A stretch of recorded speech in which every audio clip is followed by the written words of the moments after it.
தேவனுடைய பரிசுத்த நாமத்திற்கு மகிமை உண்டாவதாக. இந்த காலைவேளை உங்கள் அனைவரையும் ஆண்டவராகிய இயேசு கிறிஸ்துவின் இன்ப நாமத்தில் உங்களை அன்போடு வாழ்த்தி வரவேற்கிறேன். விண்துளிகள் வாயிலாக இந்த நாளில் சந்திப்பதிலே மிகுந்த மகிழ்ச்சி அடைகிறேன்.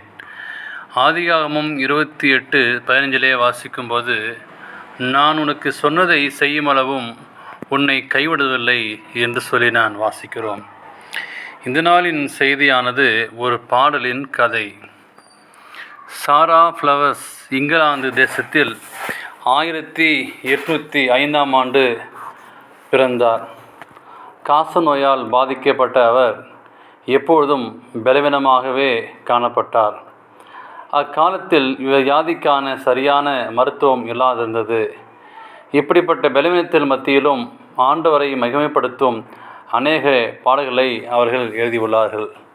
இவருடைய சகோதரி எலிசா என்பவர் சாரா ஃப்ளவர்ஸ் எழுதும் பாடல்கள் அனைத்திற்கும் இசை அமைத்து அந்த இசையமைப்பதில் மிகுந்த வல்லுநராக திகழ்ந்தார். இவரது போதகர் வில்லியம் ஜான்சன் அவரது சபையில் உள்ள விசுவாசிகள் ஆராதனையில் உபயோகிக்க ஒரு பாடல் புஸ்தகம் ஒன்றை தயாரிக்கும்படி இந்த 2 சகோதரரிடம் கேட்டுக்கொண்டனர். உடனே அவர்கள் பாடல்கள் சேகரிக்கும் பணியில் மும்முரமாக ஈடுபட்டிருந்தனர். ஒரு நாள் இந்த போதகர் ஆதியாகமம் 28:10-22 அதன் அடிப்படையில் யாக்கோபை குறித்து ஒரு பிரசங்கம் தயாரித்தார். அதை குறித்து அவர் பேசினார். அதில் உள்ள நல்ல கருத்துக்களை நிறைவேற்றியதும் தேவைப்பட்ட சூழ்நிலையில் இந்த சகோதரிடம் கூறினார். உடனே எலிசா சாராவை நோக்கி, யாக்கோபின் சொப்பனம் குறித்த ஒரு பாடலை ஒன்றினை நீயே எழுதிவிடு என்றார். பின்னர் அன்று யாக்கோபின் சரித்திரத்தை நன்றாக தியானித்து ஒரு பாடலை எழுதினாள். அதுதான் நான் இப்பொழுது மொழியாக்கப்பட்டு பாடுகின்ற ஒரு பாடல், உம்மண்டை தேவனே நான் சேரட்டும் என்ற பாடல்.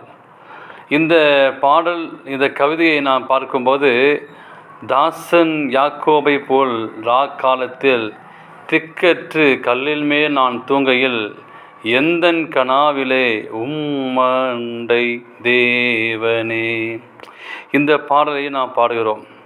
இந்த பாடல் சரித்திரத்திலே இடம்பெற்றது. எல்லோருக்கும் தெரிந்த ஒரு சம்பவம்.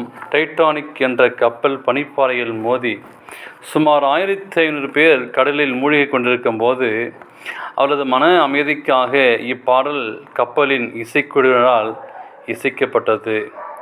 நாமும் யாக்கோபை போல நின்று திக்கற்ற சூழ்நிலைக்கு தள்ளப்படும் போது, சில நேரங்களில் நாம் அப்படி இருக்கும்போது, யாக்கோபுக்கு கனவில் கர்த்தர் கொடுத்த அதே வாக்குத்தத்தம் நமக்கு சொந்தமாக்கி கொள்ளுவோம். நான் உன்னோடு இருந்து உனக்கு சொன்னதை செய்யுமளவும் உன்னை கைவிடுதலை என்று சொல்லி ஆதியாகமத்திலே வாசிக்கிறோம். அப்படியேப்பட்ட ஆசீர்வாதத்தின் இந்த பாடலை நீங்கள் நானும் கேட்டு மகிழ்வோம். நிச்சயமாகவே நமக்கு ஒரு ஆறுதல் தரக்கூடிய பாடலாக இருக்கும். தேவன் தாமே உங்களை ஆசீர்வதிப்பாராக. ஆமேன்.